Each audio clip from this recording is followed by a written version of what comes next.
In Israel, if you are an Israeli, men are expected to serve for a minimum of 32 months in the IDF, and women are expected to serve for a minimum of 24 months. That is the law. Now, in South Africa, when I was younger, we also had conscription where you had to go in, but for us it was 1 year down from 2 years. Now, those are the times for men and women, so even the women have a 2-year stretch that they have to serve in the military. Now, up until now, there's been a lot of fighting about the fact that the ultra-Orthodox say they don't have to serve because of religious studies.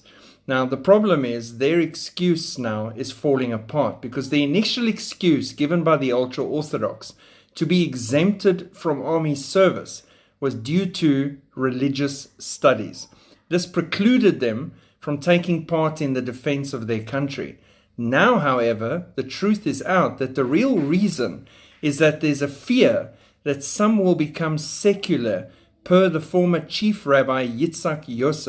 They're afraid if their students go into the military for that period, men in this case that are studying would be 32 months. In that time period, they will be exposed to the real world and they will turn from ultra-Orthodox religious to secular, and they will lose them from this sect of Judaism. Now, the problem with that is, if that is the case, then you are holding them hostage, you are forcing a belief system on them, and it's not real and from the heart.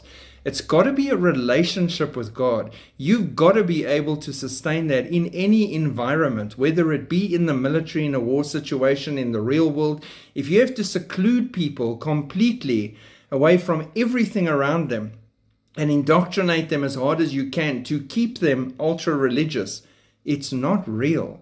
Hence, I personally agree that they should all take part in the military, and then we'll see who is actually interested in a closer relationship with God and who is not.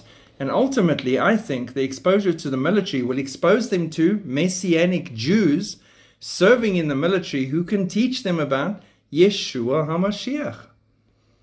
Pray for Israel. Shalom.